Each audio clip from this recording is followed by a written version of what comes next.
multiple complaints can be filed by the complainant in 138 check bounce case. Yes, honourable supreme court ने अभी एक recent फैसले में कहा कि एक ही ट्रांजैक्शन से रिलेटेड अगर 3-4 चेक कोई देता है किसी कंप्लेनेंट को और वो डिसऑनर हो जाते हैं, तो उसमें जो कंप्लेनेंट है वो 3-4 कंप्लेंट अलग अलग भी फाइल कर सकता है। उसमें जरूरी नहीं कि एक ही ट्रांजैक्शन से रिलेटेड है तो उसमें उसको एक ही चेक या 2 ही चेक उसमें लगाने पड़ेंगे। उस ट्रांजैक्शन से रिलेटेड जितने भी चेक अक्यूज देता है उसमें, तो वो मल्टीपल जो कंप्लेंट्स उसमें फाइल कर सकता है।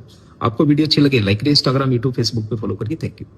अगर आपको किसी ने चेक के थ्रू पेमेंट किया है तो आप उस चेक को 3 महीनों के अंदर ही एनकैश करा ले। अगर चेक बाउंस हो जाता है तो बैंक मेमो मिलने के 30 दिनों के अंदर अंदर आप अपने वेंडर को लीगल नोटिस भिजवाइए, और अगर वो 15 दिनों के अंदर पेमेंट नहीं करता है तो फिर उसके बाद 30 दिनों के अंदर अंदर आप उसको कोर्ट के through summon भिजवाइए।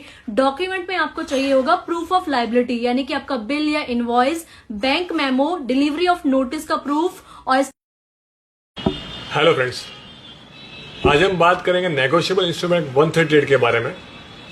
143A of the NI act जो ऐसा कहता है कि अगर अक्यूज को समन इश्यू हो गया, उसके बाद प्री रिकॉर्ड होगी, तो अक्यूज को 20% जो अमाउंट है वो as an deposit compensation court में पे करना पड़ेगा पहले। उसी लाइन पर एक रिसेंट जजमेंट है जिसमें ऐसा कहा गया है कि मजिस्ट्रेट कोर्ट को 1% से लेकर 20% तक ऑर्डर कर सकते हैं। जरूरी नहीं है कि कोर्ट 20% का ही ऑर्डर करे डिपॉजिट करने का।